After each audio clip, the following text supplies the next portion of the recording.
কুরুক্ষেত্রের ময়দানে, জয় রাধে, ভীষ্মজি যখন অর্জুনের উপর প্রহার করতে লাগলেন, ভীষ্মেরও প্রতিজ্ঞা, প্রভু তুমি বলেছো যুদ্ধে তুমি অস্ত্র ধরবে না, অর্জুনের সারথি হয়ে থাকবে, আমি তোমাকে বাধ্য করব অস্ত্র ধরতে। নিতাই গৌর হরি বল।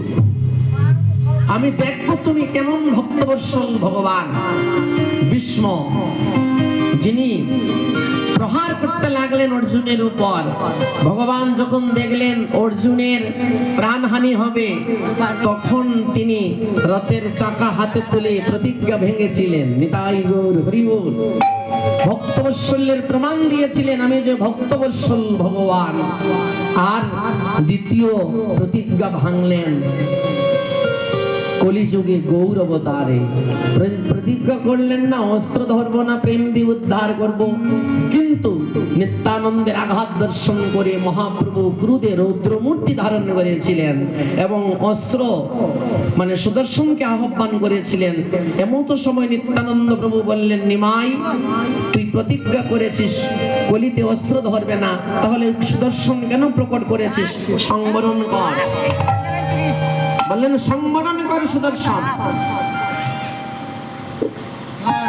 এই জায়গায় বোঝা যায় ভগবান ভক্তবৎসল কিনা। জয় রাধে।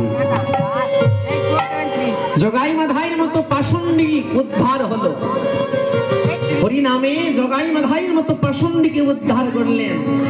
আমরা তো আর জগাই মাধাই নয় কি? আমরা তো আর জগাই মাধাইয়ের মতো পাপী নয়, একটু হলেও না তো ধর্মে মতি আছে।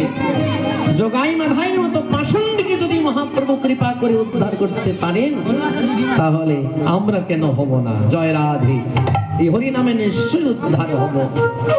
তাই শ্রী বৃন্দাবন যুগল ভজন ধন, শ্রী বৃন্দাবন যুগল ভজন ধন, শ্রী বৃন্দাবন যুগল ভজন ধন, তাহে বলো পদে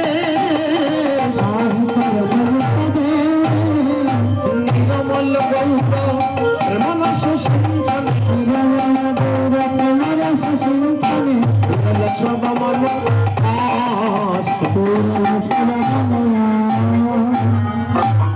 চরণম ভুজে রতি নাহি হল রূহত বৈষ্ণব।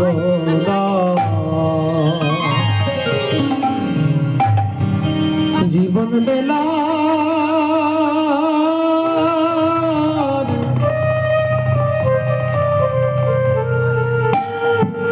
সন্ধ্যা